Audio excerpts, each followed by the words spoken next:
BCS সহ ৩০টি নিয়োগ পরীক্ষার প্রশ্নপত্র ফাঁসের ঘটনায় গ্রেফতার ১৭ জনের মধ্যে একজন ভোলার তজুমউদ্দিন উপজেলার জাহিদুল ইসলাম।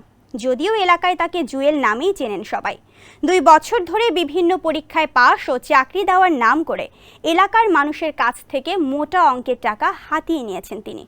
বাড়িঘরের অবস্থা নাজুক হলেও এলাকায় জাহিদুলের চলাফেরা ছিল ধনীর দুলালের মতো।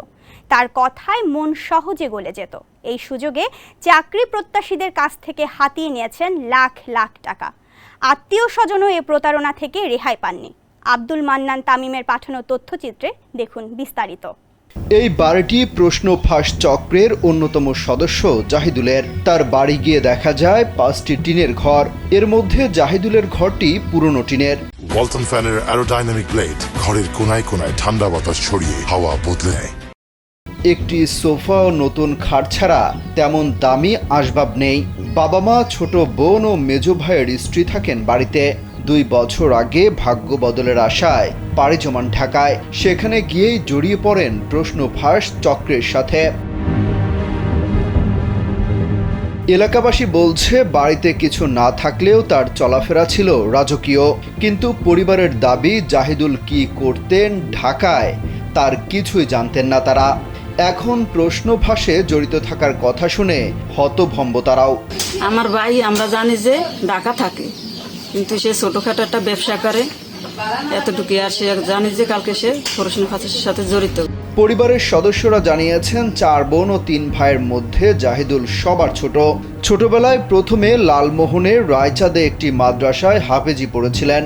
পরে লালমোহনের ডাওয়ারি মাদ্রাসা থেকে দাখিল ও লালমোহন কামিল মাদ্রাসা থেকে আলিম পাশ করেন।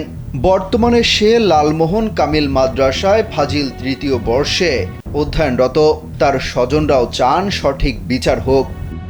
এখন সে অপরাধ করছে কি করে না সেটা তো আমরা জানি।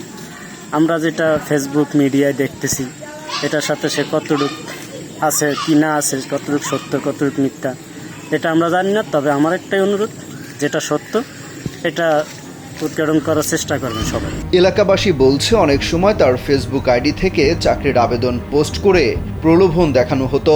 এরপর হাতিয়ে নিত মোটা অঙ্কের টাকা। তবে পাওনাদারদের ভয়ে 1 বছর ধরে ঠিকমতো বাড়ি ফেরে না। শাহাবুদ্দিন নামে তার এক প্রতিবেশী জানান জাহিদুল স্কুল কলেজের শিক্ষার্থীদের A+ পাইয়ে দেবে বলেও টাকা নিত। তাই তার গ্রেপ্তারে এলাকার অনেকে আনন্দিত। টাকা ফেরত না পেয়ে আবুল কাশেম নামের এক ভুক্তভোগী মামলাও করেছেন জাহিদুলের নামে। A+ পাওয়া দেওয়ার জন্য আমাদের এলাকার কিছু ছেলেপেলে থেকে এবং ওদের বাড়ির এক ছেলে থেকেও টাকা নিছে। অমিত হাসান রবিন, কালবেলা।